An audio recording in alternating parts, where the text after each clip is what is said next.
At Mount Sinai, God called upon the Jewish people to be a holy people, partners with God in creating a world of justice for all.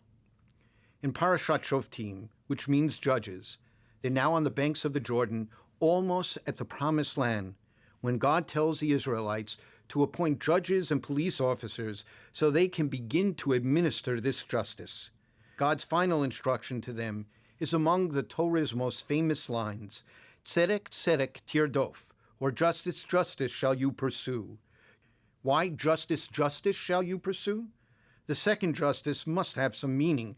Some say justice is repeated for emphasis, to teach that pursuing justice is among the most important things a person can do.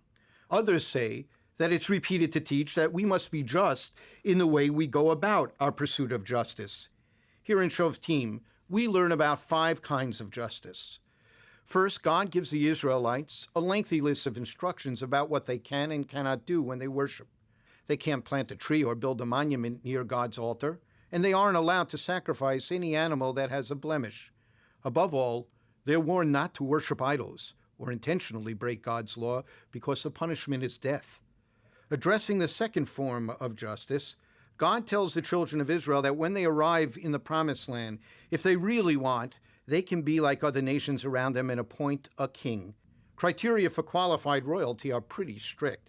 The king must be from their own nation, must not keep in excess of horses, wives, silver, or gold.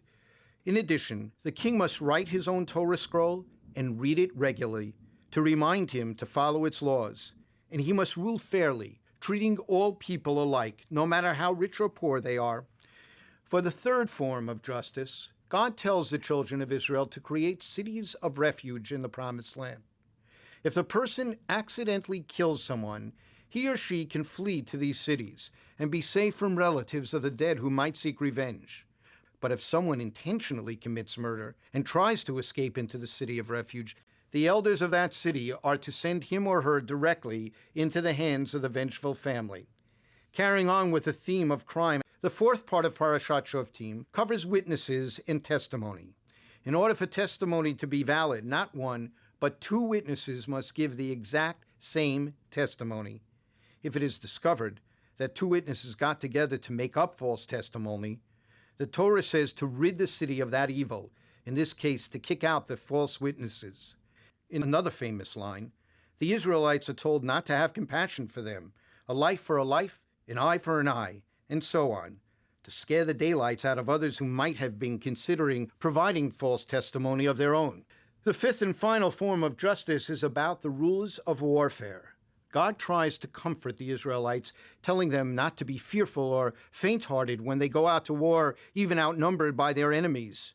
Easier said than done. But officers were also to protect the lives of soldiers who had a lot to lose or a lot of living left to do, by telling their armies, whoever has built a new house but hasn't lived in it yet, go home. Whoever has planted a vineyard and hasn't picked the fruit yet, you go home. And whoever is engaged to a woman but hasn't married her yet, you can go home too.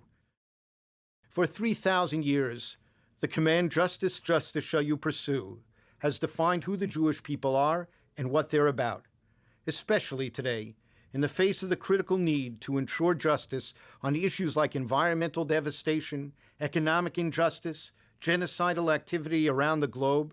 This call warns us. We dare not wait for opportunities to do justice, but rather must act assertively to address the great moral issues of our time. That is our heritage. May we prove worthy.